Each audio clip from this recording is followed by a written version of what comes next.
ಅರ್ಜುನ್, ಪರಮಾತ್ಮ, ಜಾನಿ ಮೇರಾ ನಾಮ್, ಜಾನು, drama, googly ಹೀಗೆ ಸಾಲು ಸಾಲು ಸಕ್ಸಸ್ ಸಿನಿಮಾಗಳಿಗೆ ಹಣ ಸುರಿದಿದ್ದು ಜಯಣ್ಣ ಹಾಗೂ ಭೋಗೇಂದ್ರ. ಸುಮಾರು 8 ವರ್ಷಗಳ ಕಾಲ 125 ಕನ್ನಡ ಚಿತ್ರಗಳನ್ನು ಡಿಸ್ಟ್ರಿಬ್ಯೂಟ್ ಮಾಡಿದ ಜಯಣ್ಣ ಯಾವುದೇ ಸಿನಿಮಾ ಬ್ಯಾಕ್ಗ್ರೌಂಡ್ ಇಲ್ಲದೆ ರಾಮನಗರದ ಹಳ್ಳಿಯಿಂದ ವಿದ್ಯಾಭ್ಯಾಸಕ್ಕಾಗಿ ಬೆಂಗಳೂರಿಗೆ ಬಂದಂತಹ ಹುಡುಗ.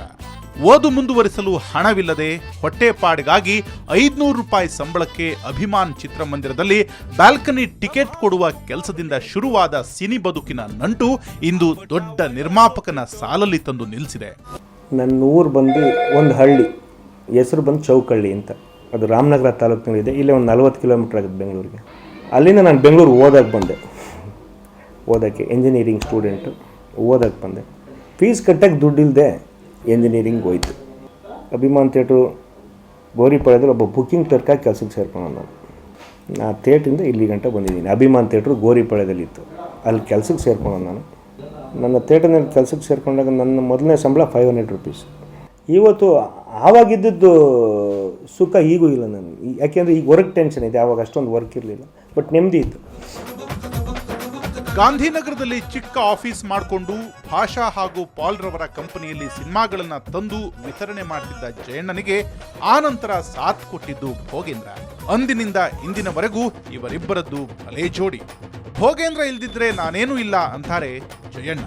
ನಾನು ಇವತ್ತು ಇಲ್ಲಿ ಕುತ್ಕೊಂಡು ಮಾತಾಡೋದಕ್ಕೆ ಮುಖ್ಯ ಕಾರಣ, ನಾನು ಇಲ್ಲಿರಬೇಕು ಅಂತಾನೆ ಮೇಯ್ನ್ ಮುಖ್ಯ ಕಾರಣ ಅಂದರೆ ನಮ್ಮ ಭೋಗಣ್ಣ ಅವರೇ. ಅವರಿಲ್ಲ ಅಂದ್ರೆ ನಾನು ಇರ್ತಾ ಇರಲಿಲ್ಲ.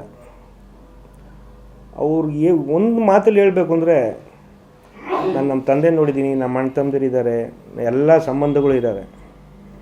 ಬಟ್ ಅವರೆಲ್ಲ ಸಂಬಂಧಗಳಿಗಿಂತ ದೊಡ್ಡ ಸಂಬಂಧ ನಮ್ಮ ಅಣ್ಣ, ಅದಕ್ಕಿಂತ ಹೆಚ್ಚು ಅಂತ ನಾನು ಹೇಳೋಕ್ಕೆ ಇಷ್ಟಪಡ್ತೀನಿ. ಆಯಪ್ಪನ ಭೋಗಣ್ಣ ಅನ್ನೋ ವ್ಯಕ್ತಿ, ಅವನಿಂದನೇ ನಾನು ಇವತ್ತು ಇಲ್ಲಿರೋದಕ್ಕೆ ಕಾರಣ ಭೋಗೇಂದ್ರ ಅವರು. ಪ್ಯಾಕೇಜ್ ಸಿಸ್ಟಮ್ ಅನ್ನೋದು ನಾವು ಯಾವತ್ತೂ ಮಾಡಿಲ್ಲ. ನಾನು ಹೇಳಿದ್ನಲ್ಲ ಬಾಸ್, ಅವ್ರಿಗೆ ನಂಬಿಕೆ ಇರ್ತದೆ. ನಮ್ಮ ಹತ್ರ ಯಾರನ್ನ ಬರಲಿ, ಒಂದು ಸಿನಿಮಾಗೆ ಹೋಗಲ್ಲ, ಅಣ್ಣ ಇನ್ನೊಂದು ಪಿಕ್ಚರ್ ಮಾಡೋಣ ಅಂತಾರೆ. ನಾವು ಆಯ್ತಪ್ಪ ಮಾಡೋಣ, ಕಂಫರ್ಟಬಲ್ ಆಗಿದೆಯಪ್ಪ, ಆರಾಮಾಗಿ ಮಾಡೋಣ ಅಂತ ಹೇಳ್ತೀವಿ. ಅವ್ರು ಒಂದಲ್ಲ ಎಷ್ಟು ಹೇಳಿದ್ರು ಮಾಡ್ಕೊಂಡು ಹೋಗ್ತಾನೆ ಇರ್ತೀವಿ. ಯಾವತ್ತೂ ದುಡ್ಡಿನ ಬಗ್ಗೆ ಆಗಲಿ ಬೇರೆ ಇದರಲ್ಲಾಗಲಿ ನಮ್ಗೆ ಯಾವತ್ತೂ ಎಲ್ಲಿಂದನೂ ತೊಂದರೆ ಆಗಿಲ್ಲ, ಯಾರಿಂದನೂ ತೊಂದರೆ ಆಗಿಲ್ಲ. ನಮ್ಮಿಂದ ಅವ್ರಿಗೂ ನಮ್ಮ ಸಿನಿಮಾಗಳು ಯಾವ ಭಾಷೆಯ ಸಿನಿಮಾಗಳಿಗೂ ಕಡಿಮೆ ಇಲ್ಲ. ಬೇರೆ ಸಿನಿಮಾಗಳಿಗೆ ಕರ್ನಾಟಕದಲ್ಲಿ ಅವಕಾಶ ಕೊಡುವ ಹಾಗೆ ಕನ್ನಡಕ್ಕೆ ಬೇರೆ ಭಾಷೆಗಳಲ್ಲಿ ಅವಕಾಶವನ್ನ ಕೊಟ್ಟು ನೋಡಿ, ನಮ್ಮ ಕನ್ನಡ ಸಿನಿಮಾ ಎಲ್ಲಿಗೆ ಹೋಗುತ್ತೆ ಅಂತ ಗರ್ವದಿಂದ ಹೇಳ್ತಾರೆ ಜಯಣ್ಣ. ನಾವು ಯಾರಿಗಿಂತ ಏನೂ ಕಡಿಮೆ ಇಲ್ಲ ಬಾಸ್. ನಮ್ಮವು ಎಲ್ಲ ಪ್ರೂವ್ ಆಗಿದ್ದಾವೆ. 20 ಕೋಟಿ, 25 ಕೋಟಿ, 30 ಕೋಟಿ, 50 ಕೋಟಿ ವ್ಯಾಪಾರ ಮಾಡಿದೆ ನಮ್ಮ ಪಿಕ್ಚರ್ಗಳನ್ನು. ಈಗ ನೀವೊಂದು ಇತ್ತಗಳು ಏಕ್ತಾ ಟೈಗರ್ 200 ಕೋಟಿ ಗ್ರಾಸ್ ಆಗಿದೆ. 200 ಕೋಟಿ ಗ್ರಾಸ್ ಆಗಿತ್ತು. ನಮ್ಮ ಕನ್ನಡ ಸಿನಿಮಾ 50 ಕೋಟಿ, 60 ಕೋಟಿ, 70 ಕೋಟಿ 4 ವರ್ಷ 5 ವರ್ಷಕ್ಕೆ ಮುಂಚೆನೇ ಆಗವೆ. ಹೌದು, ಇದಕ್ಕಿರುವುದು ಒಂದೇ ಪರಿಹಾರ. ಜಯಣ್ಣ ಮಾತ್ರ ಬೊಬ್ಬೆ ಹಾಕಿದ್ರೆ ಸಾಲಲ್ಲ.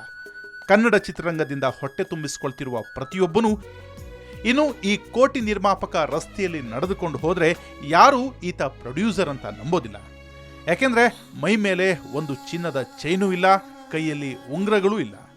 ಸಿಂಪಲ್ ಶರ್ಟು ಪ್ಯಾಂಟು, ಓಡಾಡೋದು ಈಗಲೂ ಒಂದು ಝೆನ್ ಕಾರಲ್ಲಿ. ನಾನು ಇವತ್ತು ಏನನ್ನ ಮಾಡ್ಕೋಬೋದು, ಈಗ ಕಾರ್ ತಗೋಬೋದು, ಇದು ತಗೋಬೋದು. ಮೊನ್ನೆ ಒಂದು ಇನೋವಾ ಕಾರ್ ತೊಗೊಂಡೆ ಟಾಪ್ ಎಂಡ್, ಬಟ್ ನಾನು ತಗೊಂಡ್ಬಂದು ಉಪಯೋಗಿಸ್ತಾ ಇಲ್ಲ. ನನ್ನದೊಂದು ಝೆನ್ ಗಾಡಿ ಇದೆ, ದರ್ಶನ್ ಅವ್ರ ಮಿಸಸ್ ಹತ್ರ ತೊಗೊಂಡದ್ದು. ಇವತ್ತು ಅದನ್ನೇ ನಾನು ಉಪಯೋಗಿಸ್ತಾ ಇರೋದು, ಮುಂದಕ್ಕೂ ಅದರಲ್ಲೇ ಇರೋದು. ನನಗೇನು ಬೇಕು ಅನಿಸಲ್ಲ, ಬಟ್ ನಾನು ಹೆಂಗೆ ಬಂದಿದ್ದೀನೋ ನಾನು ಇರೋ ಗಂಟ ಹಂಗೆ ಇರಬೇಕು ಅಂತ ನನ್ನ. ಅದರಲ್ಲಿ ಏನೂ ಇಲ್ಲ, ಅದರಲ್ಲಿ ಏನಿದೆ, ಅದರಲ್ಲಿ ಏನು ನಾನು ಒಡವೆ ಹಾಕ್ಕೊಂಬಿಟ್ರೆ ಏನಾಗುತ್ತೆ, ನಾನೇನು ವಾಚ್ ಹಾಕ್ಕೊಂಬಿಟ್ರೆ ಏನಾಗುತ್ತೆ, ನಾನು ಶೂಟ್ ಹಾಕ್ಕೊಂಬಿಟ್ರೆ ಏನಾಗುತ್ತೆ.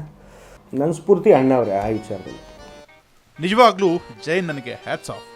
ಪ್ರತಿಭೆ ಇದ್ರೂ ಬೆಳೆಯಲು ಅವಕಾಶ ಹುಡುಕ್ತಿದ್ದ ಅದೆಷ್ಟೋ ಜನರನ್ನ ತಮ್ಮ ಬ್ಯಾನರ್ ಮೂಲಕ ಸ್ಟಾರ್ ಮಾಡಿದ ಕೀರ್ತಿ ಜಯಣ್ಣ ಹಾಗೂ ಭೋಗೇಂದ್ರ ಅವರಿಗೆ ಸಲ್ಲುತ್ತೆ. ಇವರ ಈ ಯಶಸ್ಸಿನ ಪಯಣ ಹೀಗೆ ಮುಂದುವರಿಲಿ. ಇನ್ನೂ ಸಾಕಷ್ಟು ಪ್ರತಿಭೆಗಳಿಗೆ ಅವಕಾಶವನ್ನ ಕೊಡುವ ತಾಕತ್ತು ದೇವರು ಇವರಿಬ್ಬರಿಗೂ ಕೊಡ್ಲಿ ಅಂತ ಹಾರೈಸೋಣ. ಜೈ ಭೋಗೇಂದ್ರಣ್ಣ.